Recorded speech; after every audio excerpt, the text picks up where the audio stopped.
And you certainly fall into that period easily during the FVR presidency. No? Tama ba? Or You're right. you still remember when you The met last him? half. Even yeah, yeah. Well, I was there in the last half. But that was as as a secretary of But even before that, you were career diplomat ka, di ba? I'm sorry, Yes, career yes, servant ka, di ba? yes, yes. You remember when you first met him? Or Well, yes and no. Very, very superficially though, because when I was Undersecretary of DSWD, I would always ride helicopters with him no? to visit disaster areas. Oo. But it was very intimidating, sa totoo lang. Oh, Well, bakit? I felt intimidated because he was so serious all the time and smiling, you know, in spite of the fact that, of course, he was our EDSA hero. He was always very serious. Talaga. But ano na siya nun? General pa ba o secretary He was of... Secretary of National Defense. Okay. Yeah, National Defense. And that was quite no? That was During Cory's time? yeah, President Cory's quite time. quite a challenging time as well, because it was a series of natural Disasters. calamities and disasters that Yeah. were Yes. And the coup as well. But Oh. we were not. But we were not part of that. We were part only of the natural disasters. So there was the Pinatubo, the earthquake, and then the very destructive typhoon that swept the whole country after that, and then the Ormoc tragedy. So yung those are very flooding bad. And he was disasters. well. Both of you actually were quite in the thick of it. Yes, I would think so. Yeah. Although our role primarily was in the directly with the clients, and his, I think, was trying to coordinate the whole disaster program. Tell me your impressions. You said he was intimidating. Yes, because he was always very serious. Ganon. Oh. I never saw him smile until I became a cabinet secretary, and then I saw him smile. Doon na lang. Doon na lang Oo, na medyo kalog pala siya. Yan lang medyo, kalog talaga. Kalog talaga. Oh. But all the while, there was this I guess he's intimidating- serious when he's at work, in that kind of work. He can't be but serious. People have said that he was very passionate about his work. He was very. I think so too. Was that something you saw? It shows in the way he disciplined all of us. Mhm. He was very particular about the teamwork and completed staff work. Oh my. Yeah. Ikaw din? Ay, oo ba? Oo, all of us. All of us. Tell me about It's a CSW. I told Sige. you, it's a very good disciplinarian. Lahat kami na disiplina. Tell me the impact of CSW. My God, all the cabinet DSWD. secretaries. Well, I think we were a favorite of his when he had a social reform agenda because of our program called Comprehensive and Integrated Delivery of Social Services, which really made a difference. We were able to do this in barangays which are very, very poor, and gave them initial money.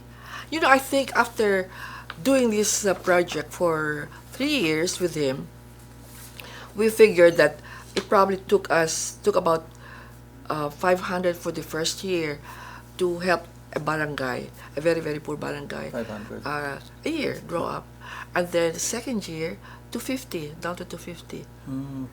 Because Mas efficient na. because we're working directly with the people in the community. And then on the third year, ready for phasing out, 150 was the investment that we had.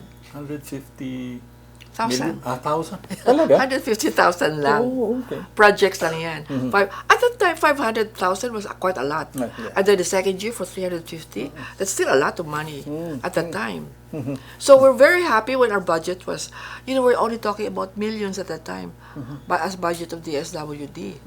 And now they're talking about billions. Because of Pantawid. Yeah. At the time that you started working with him, the chopper rides and all, did you Did you have any inkling that, this man would eventually become president, become your boss? No, I didn't have that kind of mental uh, state of mind. I didn't have that kind of thinking at all. But as I told you, I found him to be a very strict disciplinarian, unsmiling, always very serious, especially while at work. And when he was president, he showed, he trained us how to do our work well. And I guess it just goes with his character, And with the training, he also had the military. All business, So, yeah. all work. All work and no play. But we did play. He would take us out to the different provinces for cabinet meetings. Oo nga. But that wasn't exactly play, was it? That was a lot of work as well. Yes, still a lot of work. But kami mga pilya kasi kami. So we tried to have fun with it. Oo. Kami, especially with Chet, Riodica, Oo. Sunny Escudero, may his soul rest in peace. And the other mga kalog ng mga secretaries. When he made that announcement to run for president while he was Secretary of National Defense, nagulat ka ba? Or was it something? No, I think we were all expecting it. Talaga. Yeah, in the DSWD especially. It was the only one that was worthwhile looking at. Talaga. But there were several others. Speaker Mitra, Ambassador Yeah, Polanco, but they did. Miriam. Yeah, but they all. Well, I don't want to say this It's here, okay. but they all felt like they were all politicians, the old traditional politicians, and FVR did not have that kind of image. Iba, no? Yeah, medyo iba siya. Different mode. Oo, no? Different medyo iba mode. siya. And that was something that appealed to you and your colleagues in the DSWD? Nothing that particular actually. DSWD kasi mabait eh. So whoever's on top will follow. So long as we don't sacrifice our principles. It's generally a very neutral line agency. He won. Very professional. He won the presidency, and you were Undersecretary. Yes, and Cora was secretary for the first 3 years. Yes, I was secretary for the second half. And In fact, when they asked me to take over Cora's place as secretary, Yeah. I said, "You must be kidding." I didn't think he was really serious, because that position was the farthest from my mind. Even although Cora told me that, "Lina, I'm going to recommend you." No, I said, "No, get a guy, get a man." Because you don't have a male secretary yet. Get a man. I said no. Nakakahiya sabihin na wala tayong i-recommend from inside. Okay, said you can put my name, but I wasn't expecting that. And I didn't want to retire that early. 3 years lang siya eh. Mag-retire na ako. I was not 65 yet.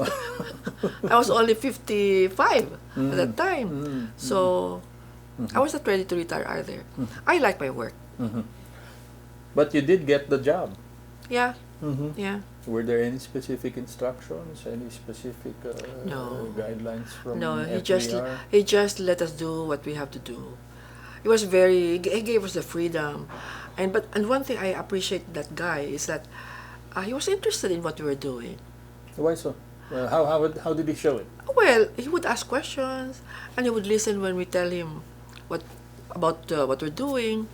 And there was one time when I brought the street children to Malacanang, and I spent the whole afternoon with them, talking to them. And there was even one child who was so comfortable. He sat on the sofa with FVR and slept, laid his head on the lap of FVR, and closed his eyes. So, sige lang, kwento lang si FVR as if nothing happened. Lahat kami na what the boy will do next. Wala, nakahiga siya. Relax ang bata. He was president and Yeah, Lolo at the same time. And then after that, he brought them to the pool for a swim. Tapos pinamerienda niya. Kinausap niya mga bata. He was patient with them. It was not like parang nagbibigay lang ng time, no? Mhm. No, hindi. Mhm. We was really patient with them. And I enjoy the boys. Very spontaneous. Mga yagit. Talaga. Mhm. And he, you asked permission from him. Sir, magdadala ako ng... Yeah, oo. You had to schedule it with Malacanang. Mhm. And that's why I said, he will give us time. Mhm. His time and his effort. But an entire afternoon. Ha? An entire afternoon. Yeah. Diba? Oo. That whole afternoon. What does Relax that tell na relax you of, siya. What does that tell you of the man? Very compassionate. Very compassionate. And he can empathize. Mhm. So, pusong mamon din si FVR in spite of the fact na sabi ko, seryoso palagi, no? Medyo stricto, disciplinarian, unsmiling. No, but he was very relaxed at afternoon. He's all mushy inside din pala. Siguro. Palagay. Soft and Naintindihan buttery yun. inside. Kasi that guy is so supportive of whatever we do. Parang ang relationship ng DSWD with FVR was biblical. Ask and you shall receive. Seriously, talaga? Yeah, anything we ask mo, so dagdagan mo yung budget namin ha? O sige, baka nang kailangan mo, ganyan siya. O dagdagan mo na lang yung supplemental budget. O sige, magkano? Of course, you have to deal with DBM, no? But Yes. they're all very supportive.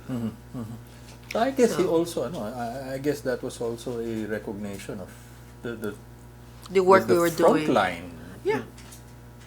I think he realizes that. Tsaka hindi siya nabanggit ko nga kanina, it's generally a neutral agency. It's not very political, di ba? I don't think he uses for any political event or whatever. Wala. Not us. And I haven't, during the time I was there, or maybe I was not just that alert or that aware, but I don't think that they ever use any of us for political reasons. Puro trabaho. Your plate was full already as it was. Siguro iniwan niya na lang yan kila Joe De Venecia, yung mga politics, etc. I'm sure he must be. But with us, he was not. Tell me your own experience with him as a boss. I mean, what was he like? You've said that he apparently It he was had your fun. back. It was fun working with him. I enjoyed it because of the support I got from him, no? And he never was selfish at all. Hindi mo siya mareklamo sa mga ginagawa namin, no? And I guess that's the kind of boss that I would like. Inspiring. Very inspiring. That's why we were all motivated to work harder. And because of that, we enjoyed our work as well. So it was really a very positive part of my life, of my career, I would say. And he had a lot to do with it. He had a terrific work schedule, if you remember. Up at 4, dishing out instructions by 5, knocking off at close to midnight. I can imagine. Ikaw ba'y His naging... energy is grabe. Grabe. But I guess all presidents are like that, ha? Or you have to be, No. No, he was, during disaster, maaga pa yan magtawag. I hate disaster, during disaster time. Kasi maaga pa magtawag sa akin yung mga radio reporters, no? Ask for figures, etc., etc., and all that. So, you have to wake up at 4 and be alert and sure that you are ready for the answers, no? Pero siya, hindi naman siya ganyan. So long as we just update him regularly. But there was a time when pag disaster yan, pupunta niyan sa OCD, sa Camp Aguinaldo, doon kasi doon ang operations office namin. Punta lang siya doon. Tapos, Lina, saan ka na? Andito ako, nagtatago. Hindi. I would tell you, I was there sa Marikina, yung typhoon niya one time na Marikina was so difficult to traverse. No? And so, punta kami doon. Pakainin niya kami pandesal. At saka, I don't know, sardinas, I think. Yun ang almusal namin. I get that also from quite a number of your colleagues in the Pandesal, cabinet. kape, at saka sardinas. He was very frugal. Huh? He was very frugal. Ilocano eh. Mhm. But as I said, he is very understanding and very sympathetic. Mhm. And he can empathize. He knows what we're doing. Mhm. And Mhm. he won't let us, as much as possible, he won't let us sacrifice too much. Mm. Ah, talaga. Okay. So He hindi thinks ka about us. Oh, Yeah. that's is that because he was also maybe the training of the soldier officer in him? Maybe. Oo, siguro lahat yan, no? Mhm. Very military ang Mhm. How ang dating niya sa amin. how confident were you that you knew he had your back? That I had him behind me all the time. Yeah. Well, from day one, actually he was very supportive. And I remember also telling him, Sir, ayoko na maging secretary kasi ang committee on appointments, pinahirapan kami. Yeah. Hayaan mo, sabi niya. Sige lang. Just go ahead with it. Career servant ka eh. Hmm? You were in the service already for quite a while. Yeah, well, actually, when I retired from the DSWD, that I was there for 26 years. Not so as long as Cora or the others before me. Mhm. Mhm. Mhm. Tell me what was life like in the cabinet? I mean, how you guys I didn't like Got- cabinet meetings. Oh, why not? It was so boring. It was the most boring periods of our official life. Mhm. Mhm. Because somebody would make a report, nobody would listen. Everybody was doing their own thing. Mhm. Others were dozing. No? Mhm. And FVR was too busy, in fact, to really give attention to all the agenda that was being, that But- was being discussed. He was presiding over all of them, wasn't All he? of them. Oh. Mhm. But didn't you have cabinet clusters already so that you can After, clear it yeah. up? Yeah, Ah. I think that came later. Mhm. Mhm. How did he manage? I mean, how did he manage the different Alam- personalities? May mga Maano siya? it's a very strong Kwan siya is personality. very diplomatic, actually. Talaga. He's very diplomatic. And diyan ako believe sa kanya eh. Parang he knows exactly kung anong kiliti ng kada isa. Talaga. So- He knew each and every one of you. He knows how to deal with them. Mhm. He has people skills as well. Mhm. So I think that's a very, very important gift that a person can have, Mhm. or that a president can have. Mhm. If you have people skills, just Oh. the right place. And his heart was in the right place. So, Why do you say so? huh? That his heart was in the right place. Well, the way he treated us, the way he treated my street children, the way na he was, he approved all my proposals for welfare, and the way he would always tell us, work together!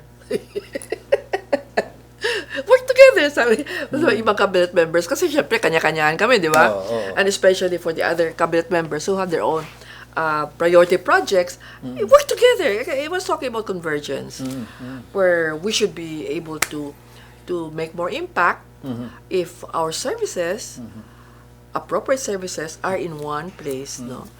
That's good for the community and the people. So work together, convergence. Yun ang mga ano niya. But, well, we all learn. We learn to work with each other. Kaya teamwork talaga ang kanyang ano palagi. Teamwork. Eh, paano kung may mga pasaway? There were, how did he resolve, what was his way of resolving conflict, disagreement? Not from the cabinet members. Kung meron, siguro sa mga sa lower management level, and he would just tell, ayusin mo yon, ganyan lang siya. In other words, resolve your own problems. Ha? That's why you're there. Ganyan ka ba? That's why you're there. Oo nga, no? Diba? Ako dito, ikaw dyan. No, okay siya. Take care of your, Okay siya. take care of your, Were you also, some of your colleagues reported that they would get early morning calls, or the fax machines would start churning early in the morning with communications from Siguro, the the fact president. that he trusted us so much Mhm. and knows that we're doing right.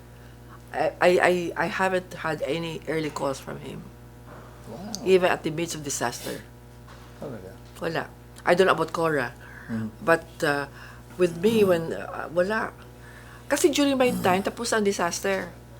It was during Cora's time that the disasters happened. 92, 95. 95 na ako nag-take over eh. Wala na masyado.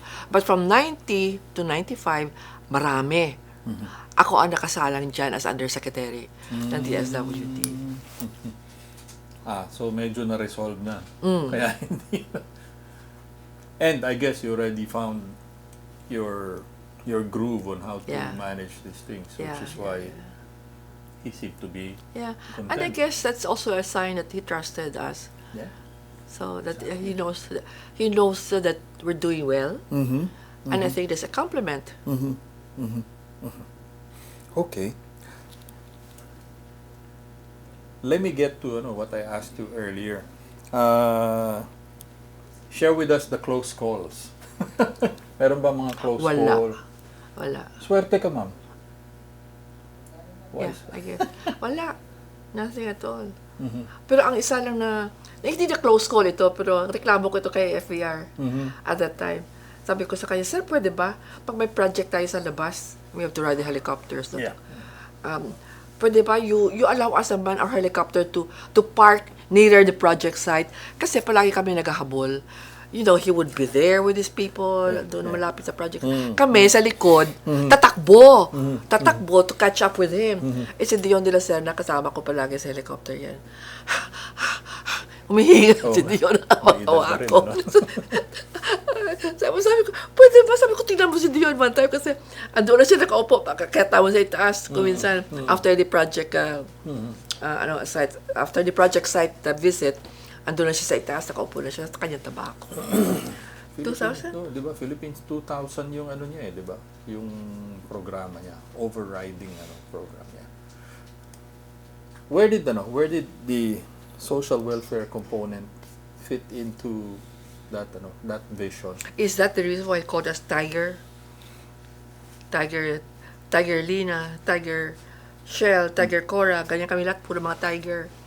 Maybe that was part of his campaign to put the Philippines on the top of the economic map in Asia, no?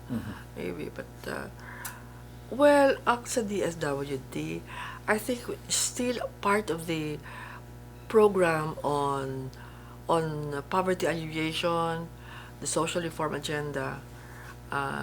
Kasi doon kami nakatutok palagi sa social reform agenda niya eh. So I guess if that was part of his Philippines 2000, that's it. Social reform agenda, flagship programs, which we implemented. Yun yung CIDSS. CIDSS. Oo. Hindi pwedeng economic growth lang. Tama ba yun? I think my beef with the cabinet at the time was it's very economic oriented. And in fact, I remember Dion, who was with the National Housing Development.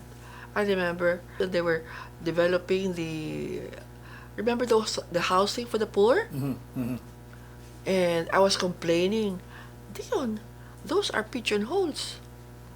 The sizes. How can a family survive? Sabi ko, they will, in terms of mental health, no way will they have mental health in that kind of a hole, living in that kind of a hole. That was my beef. The other beef I had was, which of course, I never got any response, was the OFW. The OFW phenomenon was, at that time, si Secretary Torres, was the Labor Secretary. And I said, do you know the social costs of breaking up a family? Right. Who will take care of our children? Yeah. the mother. Those were our concerns Yeah. that never got addressed because Uh-huh. syempre kailangan natin ng housing, kailangan natin ng jobs. Mhm. And the jobs we don't have as many here. So we have to send Filipinos abroad. Mhm. Mhm. Oh, okay. So dun ba nagkulang? Palagay ko hindi lang natin na nalagyan ng pansin masyado. Because if you focus on economic development, no, sometimes you forget the family, the social component of it. And right now, even the United Nations have accepted that a country's development is not only dependent on economic development, but on social development as well, and the happiness index of the people. Well, Yeah. maybe we just were not, we're too late in the game, no? But those are things that I think we missed out on. That's why economic tiger tayo, di ba? During that time. During that time. Oo. Oo. Medyo humahabol yung social component imbis na Humahabol hindi pala. nakasabay. Pero ngayon, globally, it's very much part of it. You don't just measure a country's progress by its economic development, but social development and human capital. Oh, yeah. Oh. Tama. So there. The social component of it. But at about during FBR's term, that was the time that we saw all this legislation. Ah, yes, Getting, child rights. diba? Yeah. Child. Okay, great. Women. Child, women, elderly, handicapped, Yeah, family yeah, values. yeah, Tell me yeah, about yeah. those. Well, I think it was, although the child rights, the Convention on the Rights of the Children, were approved by the UN Assembly in 1990. No, we were the first country to ratify it. FVR came in 92. No, so after that, sige-sige na yung pag-enact ng mga laws to protect the rights of children as well as of women. Malakas tayo sa children and women in terms of protection laws. Problema, kulang tayo sa implementation, no? At that time, because kulang din ang pera to support it, no? Yeah, yeah. So, but I think as far as the children's laws were concerned, we did very well. But yeah, but anyway, FVR was very much a champion of women and children's rights. I guess I guess someone had to lay down the framework and the structure, and that's where he started out, no? Women, children, and then there was legislation also for the elderly. Well, the elderly. It was during his Yun yata. time, in fact, when the global city was bought, San Villamor was bought, and some of the money went to the day centers for the elderly, and daycare centers as well. Daming pera binigay sa akin noon eh. For the construction of the elderly centers for the elderly, and centers for children, daycare center. We also saw some legislation, it's developed over the decades since for handicapped. If you Magna remember. Carta for the, yeah. But unfortunately, that really needed a lot of money. You have to invest a lot of that. Yeah. There's mobility, access, etc. And the implementation of the access law has to be implemented and monitored. Ay medyo hindi na nagawa yun. But we had more SPED schools then, no, for the those children with special concerns, and there was attention given to them, I would like to think.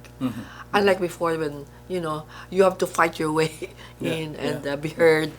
Sa kanila, this time they were heard. Yan lang, hindi pa kulang talaga. Even up to now, kulang na kulang talaga ang programa natin for for PWDs and CWDs. Yeah. But someone had to start it, and I Yeah. guess, can he be credited for? Starting it, Uh-huh. it was during his time when the law was passed. Yeah, he had many firsts. Those particular sectors, yung distress sectors na yun, children, women, elderly, handicapped, Disabled. And the disabled. and the disabled. Okay. Did he have enough time? Right? It was a No. 6 years. Actually, I remember there was one cabinet meeting we had. Remember there was that, ano ba yung Chacha? Pirma and People's Initiative. Parang ganyan, Mhm. no? Possibility of changing the charter to continue. To allow him, Yeah. maybe a second There term. was, I remember that, and then the church came in, objecting to it, no? Mhm. And pati yata si Cory din, nagsama doon sa ano eh. Korean. Oo, and Cardinal Sin, Yeah. yeah. And we were in Malacanang, I think, when we were watching that. And sabi ko, sir, the people don't like the presidency anymore. Sabi ko ganyan. Komentaryo ako ng ganyan. Si Chit na komentaryo din.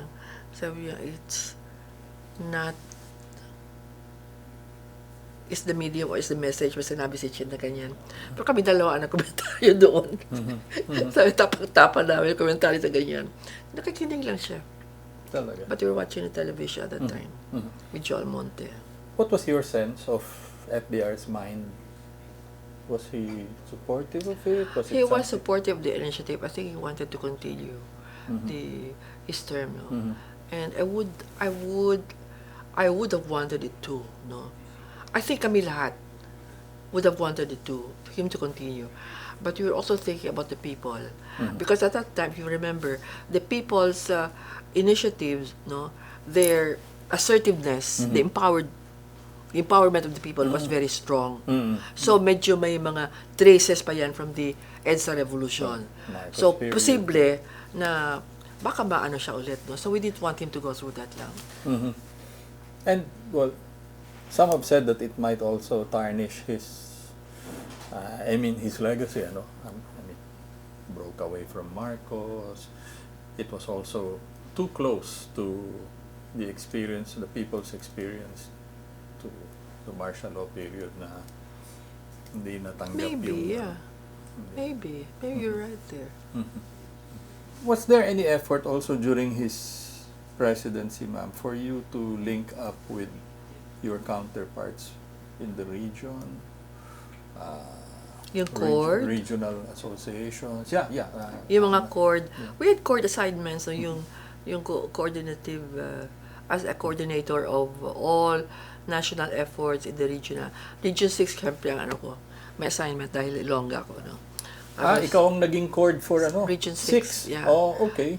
So actually, it was a good idea, I think, no. And things were being, the regional body seemed to be more serious in dealing with their issues. I think at that time, yun ang analysis ko, because they were able to resolve quite a lot of things at the regional level. Depende din yan sa ano, kung sino yung coordinator mo, ang regional head. At that time, it was Art Defensor, I think, and he was quite assertive, no, and was able to use his gavel. His authority with the others. So at that level, there was a very good coordination. Kung ano ang coordination namin sa Maynila, sa national level, likewise, at the regional level. That was innovative, ano? Hindi naman siya existent prior. I don't think that, yeah, I don't think that, no, he did it for the first time, but I don't know whether GMA followed it or... continued on. But it was a terrific governance tool. Yeah, actually. Because medyo malayo ang national, diba? From if you look at the municipal, provincial, malayo ang national talaga. But at the regional level, you're able to medyo filter down more easily and faster, no, what you want to do. And mas may clout. No? And it had the CORD, the Cabinet Officer for Regional Development, had the mandate from the President. Yeah. Alam nilang, no? Yeah. Some said he was able to move to get the bureaucracy, which is generally monolithic and really, very, very slow to move. Hanggang ngayon, mabagal pa rin. But at least during FBR's time daw, supposedly he was able to get people to work together. Yes, definitely. Magaling siya dyan. He really is a game player. Again, teamwork, nabanggit mo yung can't get it done Yeah. without teamwork. It's a skill. Yeah. Uh-huh. And somehow nobody would complain when he tells us what to do. Mhm. Nobody would complain. Talaga. Boss talaga. At saka mahal namin siya. I mean, Talaga? I think in a sense, one positive factor he had was that I think his cabinet members liked him. Mhm. Wala nagko-complain sa kanya. Wala nagko-complain against him. Mhm. We all liked him. No other ego but his, ano? Tama ba? What do you miss most from the From? FVR years? Peace. Talaga. Peace of mind. Uh-huh. Why Kasi so? at the time we had peace of mind. Now you don't have peace of mind. And a sense of satisfaction, Mhm. fulfillment, no? Ang sense of satisfaction mga yon, wala na rin. I mean, if you compare that time and this time, very big difference. Sense of fulfillment, wala. I'm talking about sense of fulfillment in general, not of my own. But my own peace of mind, wala talaga kang peace of mind. And I think everybody else, no? And then Yan yung ngayon, ha? Ha? Yan yung ngayon. Pero yung ibig sabihin, nung panahon ni FBR, you had that. Yeah. Yeah, certainly. Mhm. Satisfaction, peace of mind, life satisfaction, sense of achievement, sense of fulfillment. And that was important for you as a public servant. Mhm. Diba? It drove you, gave you purpose. Yeah. Actually, right now, I still have that because I'm still working, no, and I still do a lot of what I like to do. Okay. So that there's sense of fulfillment. But when you talk about, look at the whole environment where you can grow, where you can have a better sense of achievement, yun ang wala. Parang ang growth mo is so limited. How do you stay connected with FBR? Did you stay on ba in government? Hindi na. After 90... 5 years after I went back to government as executive director ng Council for the Welfare of Children under GMA. Right. GMA. GMA. I was there for 5 years, yeah. Uh-huh. Until forced retirement. Dahil 65 na ako at that time. So, Okay. but yes, we make it a point since last year that we come visit him. So, Magkukwentuhan kayo. What do you talk about? wala. If you can. We talk about nothing, about anything under the sun. Nothing. We talk about what you're doing. Yan. At saka corny pa na kanyang mga jokes. The same jokes pa rin. Ay, pero corny pa rin si FVR. Hindi na nakuha yun. He loves. Tayo yung pagkakalog niya. Pagkakalog niya is still there. Pero sa FVR, mambira naman corny pa rin. Pero nagtatawa pa rin kami. We still laugh at his jokes. That's how we love him. Okay. What do you remember most from your tour of duty with FBR?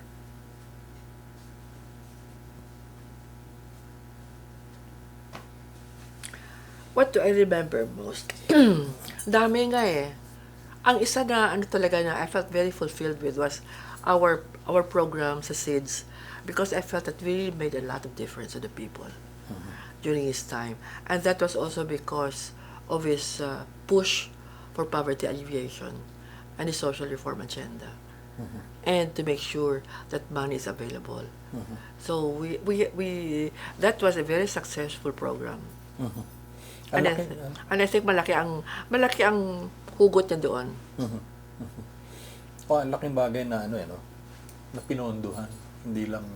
At saka yung mga tao talaga, when you make account, a lot of people graduated, no? Went up from the subsistence level to the self-sufficiency level. At saka even the other governors in our kasi we had to monitor it, no? We had the MBN, the minimum basic needs tool, no?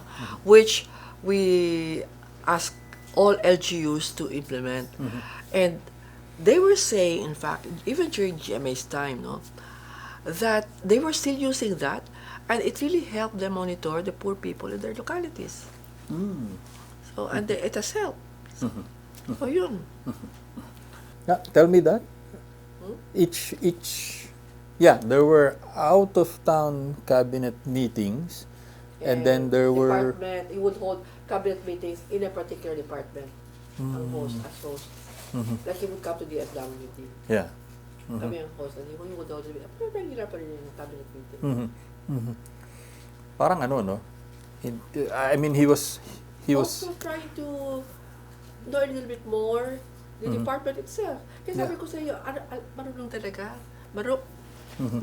Marunong sa FVR. Mhm. He knows how to get the quality of the people. Mhm. Yung pagpunta niya sa isang department, for instance, he gets to know the people, he gets to know exactly what you're doing. Ganito pala yung tsura ng bahay ninyo, you know, that kind of thing.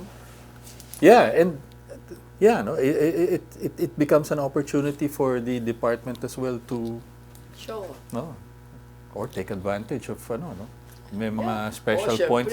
May mga, at saka may mga special requests kami. Exactly. Siyempre, pagbigyan niya yan. Ano ba yung Since- hiningi ko noon? Yeah. But it's like that. Oh, no. So, Oo. I mean, it became. I guess it was no.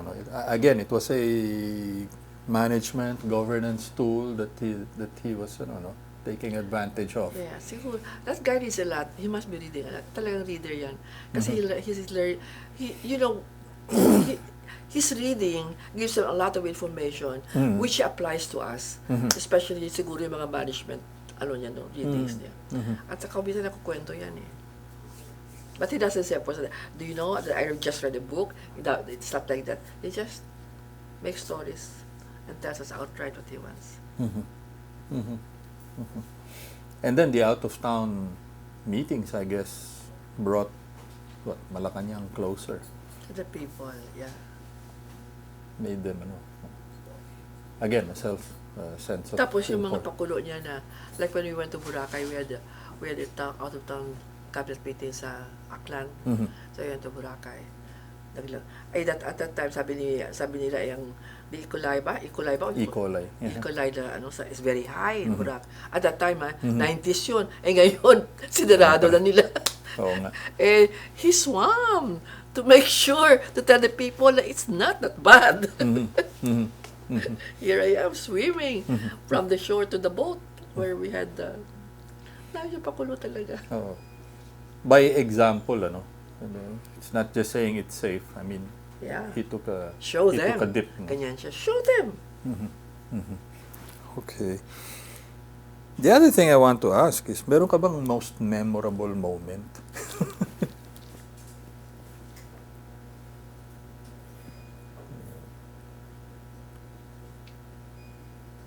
Most? Mhm. Yung mga ano ko sa encounters ko sa kanya are all memorable eh. With his 3 children. Maski nasa yung aming